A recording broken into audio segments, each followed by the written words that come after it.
Ben is back. Ben, where have you been?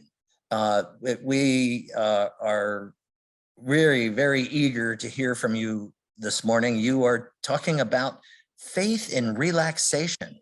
I can't think of a better topic than that. So wonderful. Ben is a lot of different, he wears a lot of different hats. That's what I meant. Shaman, mystic, musician, writer, poet, philosopher. That's quite a lineup there. He knows many religions and traditions, and he writes and publishes, and tattooed Buddha. I want to get a copy of that. And elephant journal, that too. And Ben and his partner, his son, and 3 dogs. You have a 3-dog night? Do you? We have a 3-dog night every night. Yes. Yes. Wonderful. Welcome, Ben. Take it away. Thank you, Jeff, for the wonderful introduction. I'm gonna open with a song. This one is an original song. It's called One Energy. I hope you enjoy.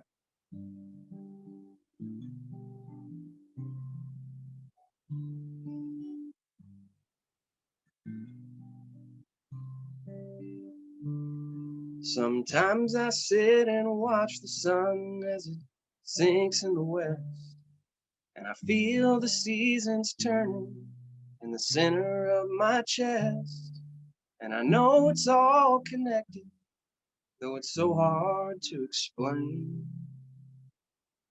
Call it God or call it Gaia, call it any other name, it's all one energy. I can feel it flowing through. One energy connecting me and you. Every rock and every river, every leaf on every tree, every star up in the night sky, every living thing, it's all one energy.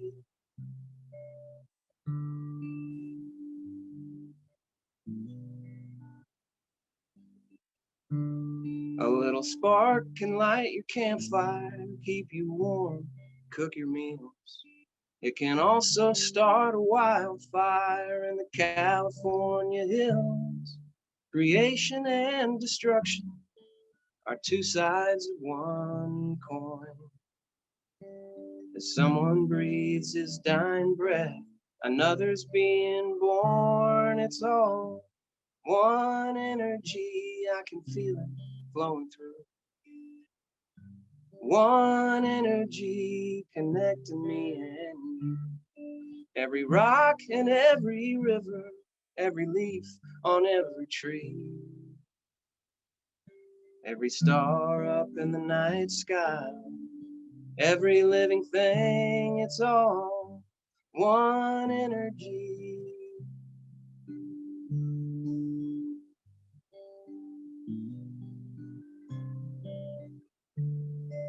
And joy is just the other side of sadness. We need the sunlight and the shadow too. And when you've seen beyond the veil and you know that it's all one, to love each other is really all that's left to do. So when I die, don't you mourn, don't believe that I am gone. This body's just a vessel, the energy flows on, and I've taken pieces of my heart and put them in my song. So in these words and simple chords, a part of me lives on. It's all one energy, I can feel it flowing through. One energy connecting me and you. Every rock and every river, every leaf on every tree, every star up in the night sky, every living thing, it's all one energy, one energy.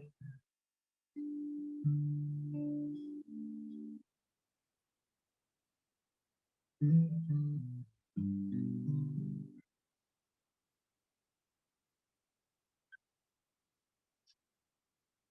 I wanted to open with that song because that that idea, the one energy, that is really, well, it's the starting point of everything, right? every, every talk starts from that basic assumption. Every idea, every theory, every philosophy that I have, that my whole worldview starts from that basic acknowledgement. There's one presence, one power, one life, one consciousness in the universe. Um, the trouble is, how do I come up with a different way of talking about the same thing over and over and over again? What do I have to say that you haven't already heard many times over? Um, I like to try and talk about things that are alive for me right now in this moment. And so as I was thinking about today's talk, what came up for me is that I am relearning once more the importance of spiritual practice, of taking the time to be still, to relax, to let go of tension and stress. Um, I'm relearning that. A bit of background: I used to actually get paid to meditate once upon a time, if you can believe that. I worked at Silent Unity for nearly 4 years, and that's one of the things that we did there was you would go sit in the prayer vigil chapel for 30 minutes or sometimes an hour, and just hold that prayer consciousness for all of the people that call and write and add their names to the prayer list. And it was a tremendous honor and a privilege, and it was a huge perk. It was great for my personal spiritual practice because what it did is it forced me to just do it. It didn't matter how I felt, if I'm tired or in a bad mood or I'm sick or whatever the case may be. That's my job. So I got to go in there and just sit with it, whatever I'm feeling. And I'd never really done that before. It was that was how I discovered what meditation really is and what it really means. Uh, and besides that, Silent Unity was more than a job for me. It was a calling, and it was important for me to show up, prayed up, and ready to do that work. So I was meditating every morning, every night. It was just a core part of my life at that time. But eventually, I left Silent Unity and rejoined the secular workforce, you might call it. And, over time, prayer and meditation became less and less the focus of my life. And those good habits that I had developed, started to slip little by little. It doesn't happen overnight, but it happens over the years. And the peace of mind, the inner space of clarity and well-being also starts to slip little by little. You almost don't notice it, but part of it is just work and responsibility and being busy, uh, taking care of what needs to be taken care of. Part of it is it's just the news and politics and social media. It's scandal after scandal, uh, shooting after shooting, outrage after outrage, and just being surrounded by other people in the world who are going through the exact same thing. People overwhelmed with everything, with all of it. We're not wired to handle that level of negativity constantly. I think biologically we evolved to live a much calmer and quieter life than the one that we are currently engaged in. in this great technological experiment. So I started to basically just succumb to that background static of hurry, worry, stress, fear, anger. I think the human mind and body is a very sensitive instrument. And if we don't deliberately tune it to the frequency we want, it just sort of harmonizes with what's going on around us. And for a lot of us, that means stress. It means worry and fear for the future. And that absolutely happened to me. And it all came to a head really last year. I had to move from my home of, I think, almost 9 years we lived there. I found myself shopping for a house in one of the craziest housing markets in history. All my time on Zillow, texting my realtor, setting up appointments, going to look at houses almost every day, and just getting outbid over and over and over. And this went on for months. And then when I did find my perfect place, I did get a beautiful house that we're very happy with. Then comes the really fun part. You got to move all your stuff, and and then there's painting and repairs and landscaping and just on and on. The hard work of home ownership and the endless to-do list that never gets any shorter. So we moved last summer, and it was around Christmas time that it just all caught up with me, all at once. And one day I looked in the mirror and I just realized, man, I am overwhelmed. I am stressed. I am depressed. I'm not liking how I'm showing up in the world every day. I'm losing my temper over things that don't matter. I just can't keep going like this.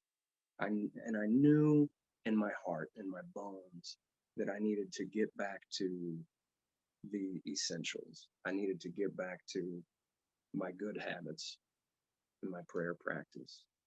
So that's what I have been working on for the last few months. Because at the end, it doesn't matter. It doesn't matter what you know. It doesn't matter how many books you've read or what you believe if you don't carve out the time to practice it. At no point in the last several years did I ever forget that God exists. At no point did I lose my faith in the one presence and the one power. But what I did was I stopped taking time to sit and practice it and feel it and be it. I think all of us know and believe intellectually that God is here within and around us now and always. And yet so many of us over and over and over again still get caught up in the anxiety, the worry, depression, frustration, because knowing is not enough. You can't think your way to inner peace. You can only relax into it. And that's where the title of today's talk comes from. A faith in relaxation. Now that phrase is actually not mine. I can't take credit for it. I had a dear friend named Adam who has since moved to Sedona, but he's a Tai Chi and Qigong practitioner. We met as part of a satsang, a prayer group where we would chant and meditate together once a month, and became good friends.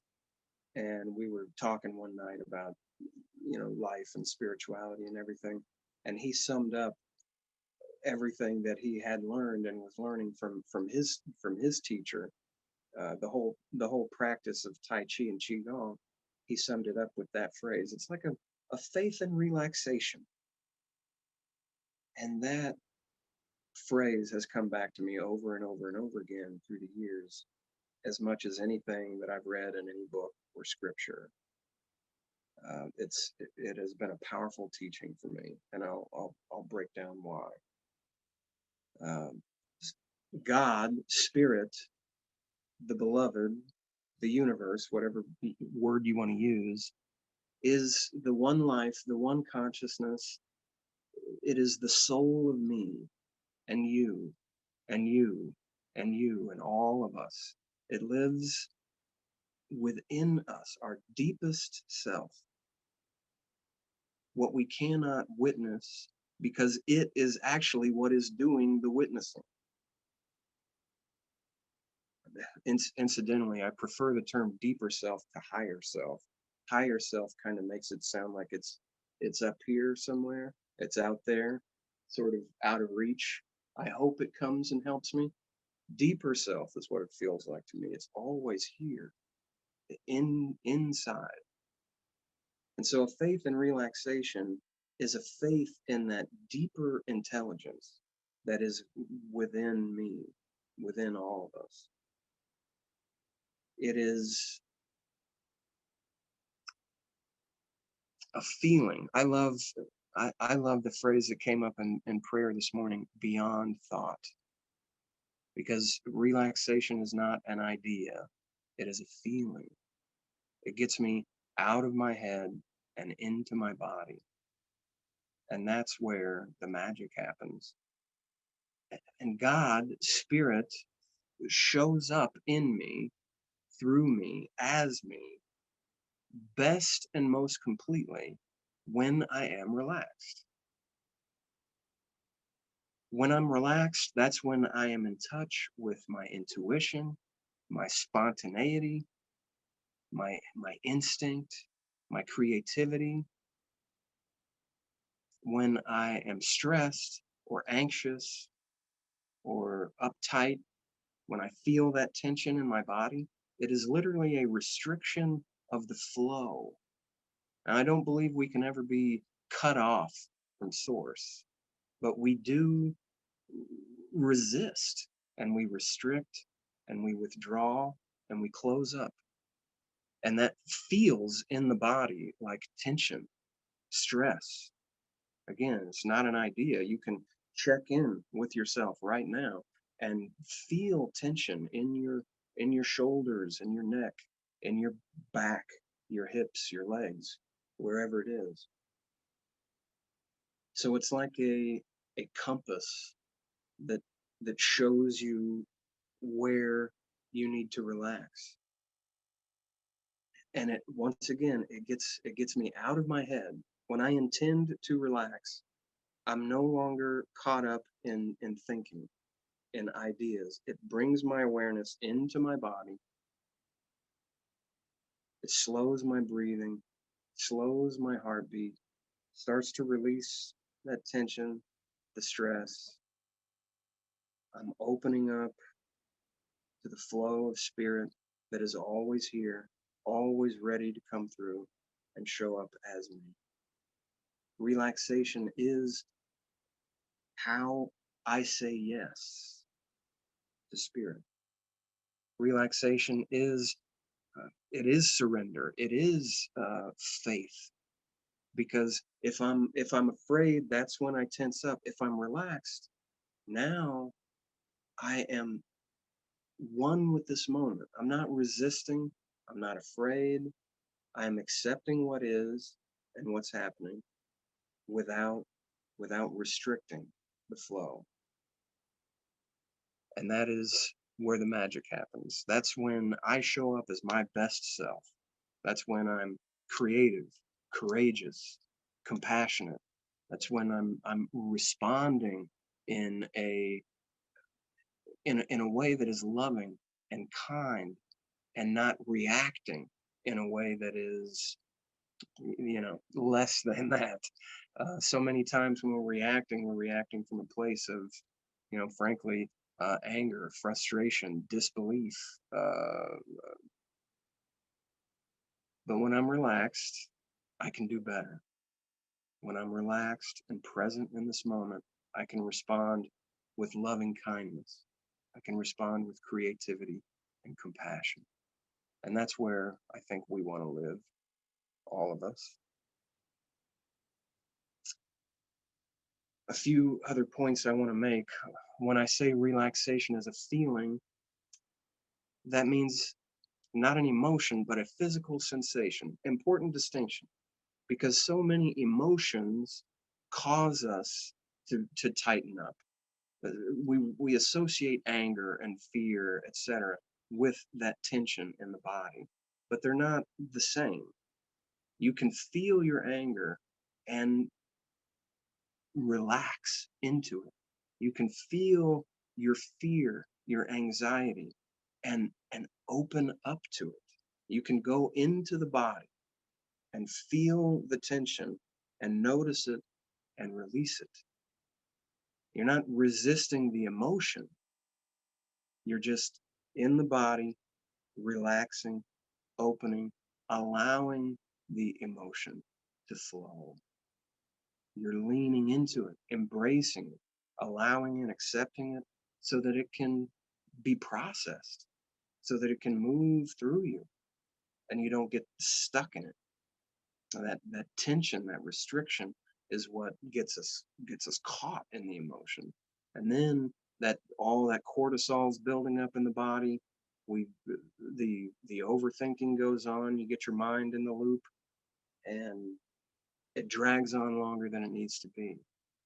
If you can sit and feel what's there and relax into it and allow it, then the deeper intelligence of the body does the processing.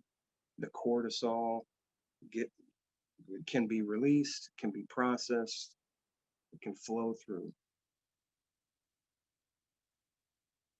Relaxation for me often means meditation. That's just been a core part of my practice, my background, but it doesn't have to be meditation.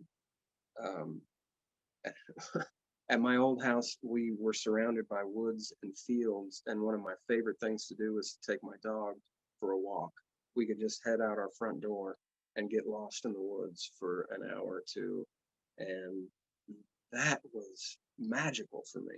That was relaxing as all get out. Just being outside, surrounded by the birds and the trees, and walking and moving. Your heart is pumping, your blood is flowing. Uh, I had some of my best ideas out there in the woods. A poem would come to me or a song. Um, so a short walk can be relaxation. Playing music can be relaxation. Sit in your bedroom, put your headphones on. Yoga, stretching, exercise. It can take so many different forms. The important thing is that it brings awareness into the body, the breath, the present moment, just relaxing and releasing, whatever that looks like for you. And another important point, relaxation is not passive. I'm not advocating passivity. Relaxation is the starting point for what Buddhists might call right action. It is where an artist accesses their inspiration.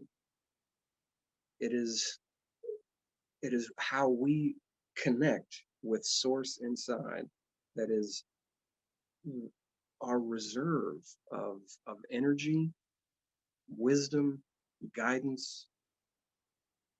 So I'm advocating relaxed action. I think that it's important for an artist, a musician, a speaker, a performer to learn to relax and let the music or the words or the message come through. A martial artist performs at their best when they are relaxed and in the body. A hunter or a soldier even has to learn to relax and breathe into the shot and not be all tense and squeeze the trigger and blow it. Relaxation is literally how we engage in the present moment as our best selves. Um, if I'm angry, if I'm afraid, if I'm sick or injured, the best thing I can do, the starting place, is to relax into it, to accept it. Another crazy thing that happened to me recently is I got this horrible spider bite on the back of my leg. I don't know if it was a brown recluse or what. I never saw it, but it was weeks of agony, itching and burning, uh, raw sores. It was just terrible. And sometimes all I could do was just be present with it. Part of me wants to scratch, but the scratching hurts and makes it worse. So I just had to just practice this surrender into this pure misery of the spider bite, and relaxing into it and not resisting it. It was not easy. Was not easy. But what it does is move you through something that you think you can't stand. And there were literally in the middle of the night, when I had been up for 3 nights because I couldn't sleep from this thing, times when I thought, like, this is the worst pain I've ever experienced. I can't take this for another minute. But then I would take that deep breath, relax into it, stop resisting the pain and the discomfort, and actually lean into it and bring my awareness into the body. As miserable and painful as that was what I needed to do to stay sane and to move through that experience. So relaxation is the best way to respond to whatever this moment is bringing up for me. And ultimately, and this is what makes it a spiritual practice, relaxation is a doorway into oneness, the direct experience of oneness. As a speaker and a performer, my whole shtick is to invite people into the mystical experience of a direct communion with Source. And relaxation will take you all the way there. When I sit and breathe and bring my awareness into my body and relax all the way, when I let go of the contents of my head, all the thoughts and stuff that's going on, all the stories I believe about who I am and what's going on and what it's all about, when I just sort of sink into my body and let that chatter go on, not attached to it, just witnessing it and allowing it, just breathing and relaxing, you can sink into a deeper place where you are the witness. You realize that just this simple feeling of being alive, just this chair supporting me, this breath in and out of my lungs, that is all I have ever wanted. This is this is Source. This is God living in me, through me, as me now. The search is over. It can't be forced, but it doesn't have to be. You can't earn it or achieve it. You don't have to. It's always here available. Now, there are times that this can drive you crazy. Um, in the dark night of the soul, when you're feeling at your absolute lowest and you feel like you couldn't be further from the divine, um, I don't know about you, but sometimes, I'd go into this mode where, man, I'll do anything. I'm gonna pray harder. I'm gonna meditate longer. I'm going to I'm gonna fast. I'll give up alcohol or meat or dairy or sex or whatever it takes. But that doesn't work. The effort isn't the way. It is the relinquishing of effort, the relaxing into what already is and always has been, sinking into the body, the breath, the senses, the direct experience of this present moment. That's where the magic happens. Then grace comes in its own time, in its own way.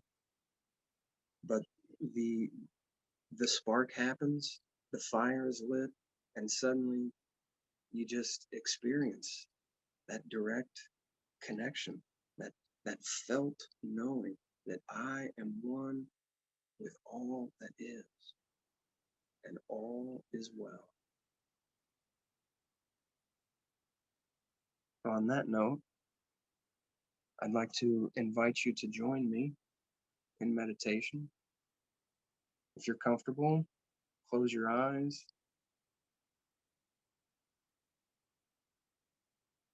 Take a deep breath. We'll start with that simple knowing that here, in this moment, God and I are one. Here in the temple of my body, God and I are one. Divine life and spirit is flowing through me now.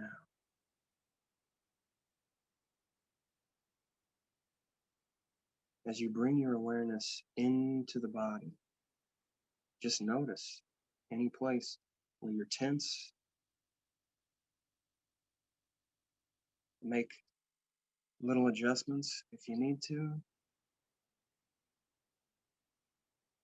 Feel those tense places and breathe into it. With every exhalation, we're releasing what needs to be released. As the contents of the mind scrolls across the screen of your awareness, you just notice it, release it, allow it,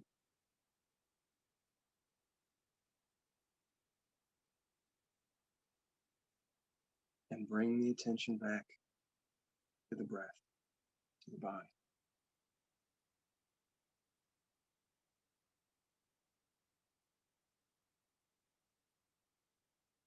As we move into the silence together.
Here in this moment, God and I are one.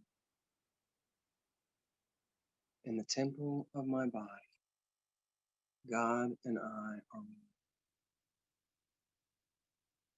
The divine life and spirit, the one energy, is flowing through me now. Thank you, God.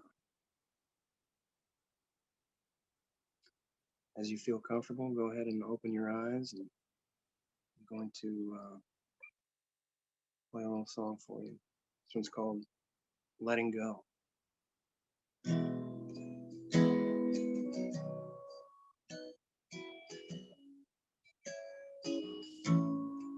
It's 3 a.m.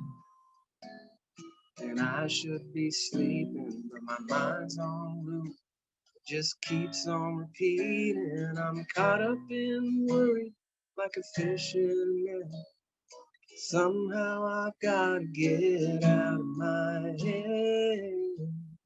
So I'm letting go of my need to control. I relax and let spirit flow. I know I'll be guided to what's mine to do. So I lay down my worries and trust in you.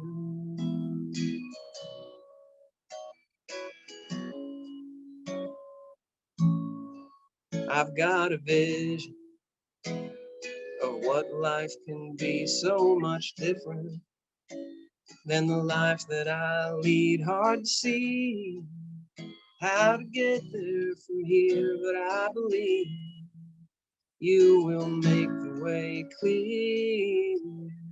So I'm letting go of my need to control. I relax and let spirit flow. I know I'll be guided to what's mine to do. So I lay down my worries and trust in you.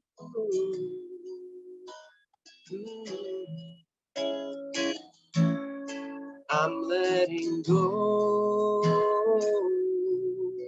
Let spirit flow. I trust and I know.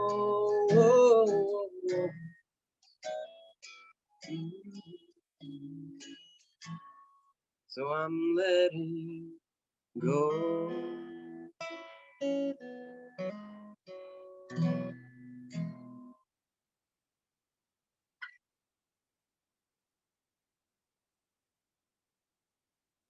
Thank you.